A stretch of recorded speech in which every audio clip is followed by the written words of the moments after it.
bersama saya, Karina Natalia Tumela, Program Studi Etnomusikologi 2019, mata kuliah Sejarah Musik Nusantara. Baik, ketemu lagi bersama saya kali ini. Saya akan membuat video presentasi untuk memenuhi mata kuliah saya, yaitu tugas ujian akhir semester yang diampu oleh Bapak dosen Aris Setioko. Selamat menyaksikan. Kali ini saya akan membahas tentang sejarah musik, yaitu musik kolintang. Latar belakang musik kolintang. Kolintang atau kulintang adalah alat musik yang terdiri dari barisan gong kecil yang diletakkan mendatar. Kolintang merupakan bagian dari budaya gong Asia Tenggara yang telah dimainkan selama berabad-abad di Kepulauan Melayu Timur, Filipina, Indonesia Timur, Malaysia Timur, Brunei, dan Timor. Kemudian, sejarah dan perkembangan alat musik kolintang.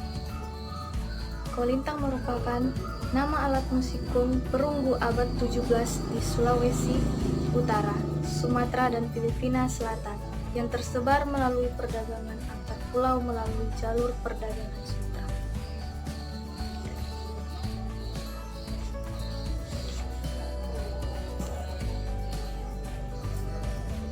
Satu buah alat musik gong dinamakan momongan.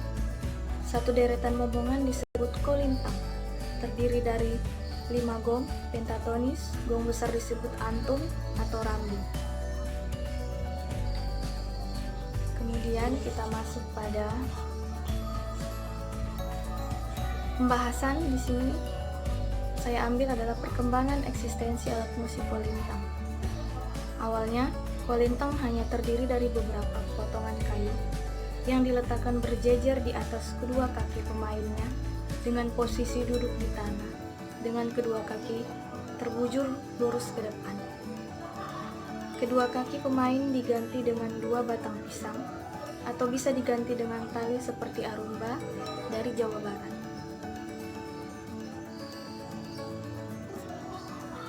Kolintang biasanya dimainkan sebagai bagian dari upacara adat Baga Minahasa, termasuk pemujaan arwah para leluhur.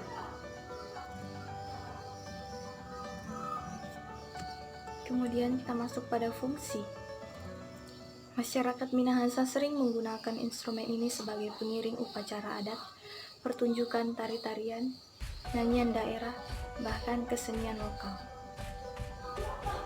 Pergeseran fungsi kulintang mulai terjadi seiring masuknya agama atau beberapa agama, diantaranya agama Kristen dan Islam. Sejak saat itu kulintang tak lagi digunakan sebagai pengiring upacara adat, namun lebih sering untuk mengiringi tarian, lagu daerah, atau pementasan musik lokal.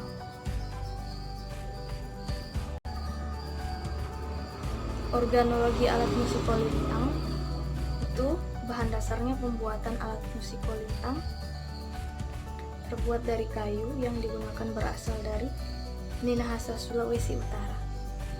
Kayu yang dipakai itu jenisnya kayu lokal yang ringan namun kuat.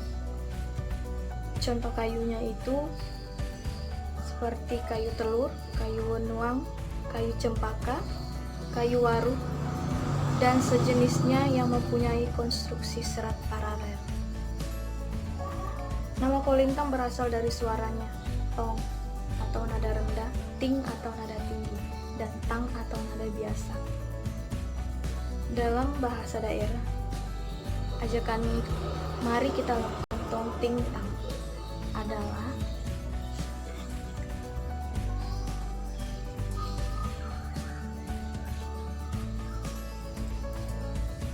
kemudian kita lanjut pada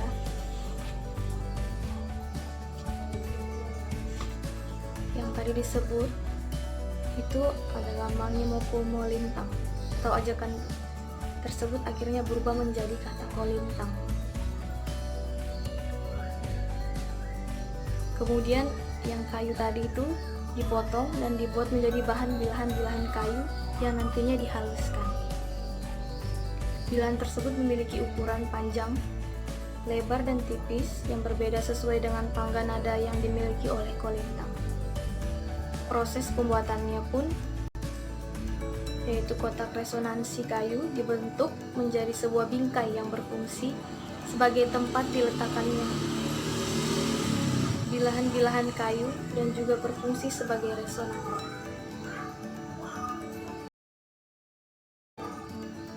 Dalam penyelarasannya, nada wilahan tersebut disusun di atas kotak resonansi dan dilakukan tuning atau penyelarasan nada menggunakan alat musik modern berupa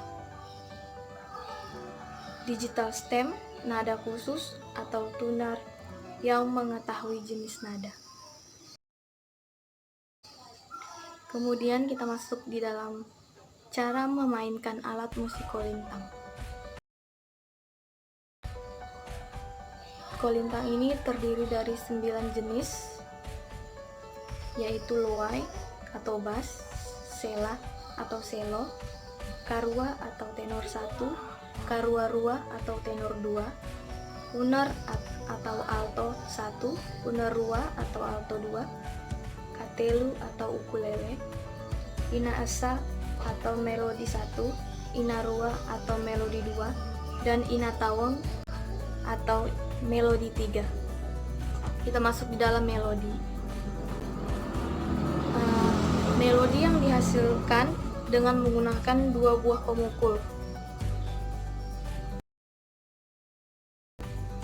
Untuk menghasilkan nada panjang dengan cara memukul atau menggetarkannya dengan nada panjang.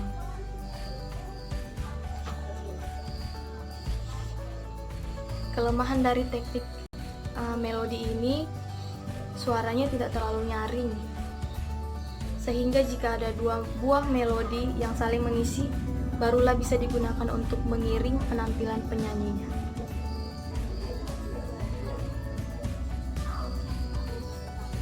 Kemudian yang kedua adalah ukulele atau banjo 1 atau unar esa. Mungkin kalian mengenal banjo sebagai nama alat musik.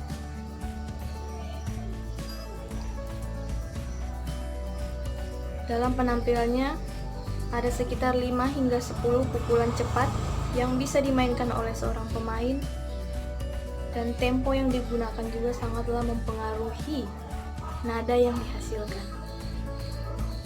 Kemudian kita masuk pada tenor 1 dan alto 1.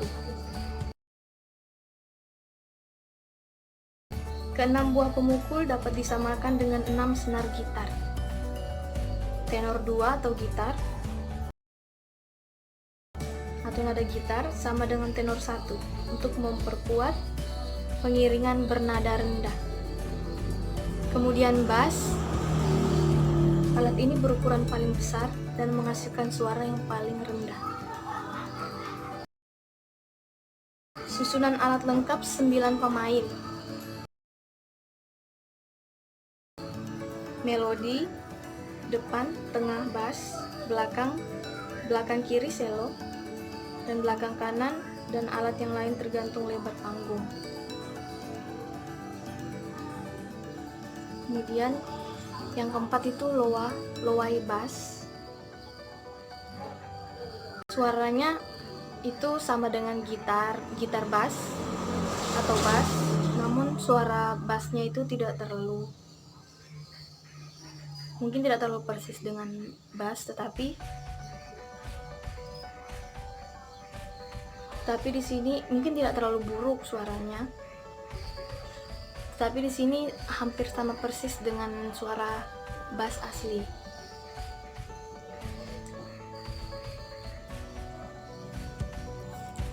Teknik dasar bermain kolintang itu sebenarnya tidak ada aturan khusus, tapi pada umumnya dalam memainkan kolintang menggunakan alat bantu pemukul atau stick.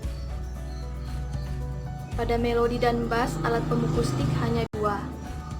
Sedangkan pada alto, tenor, dan selo terdapat 3 pemukul stick. Pemukul stick 1 selalu dipegang dengan tangan kiri. Kemudian pemukul stick 2 dipegang dengan tangan kanan di antara ibu jari dan telunjuk, sedangkan untuk pemukul 3 atau stick 3 dipegang dengan tangan kanan di antara jari tengah dan jari manis.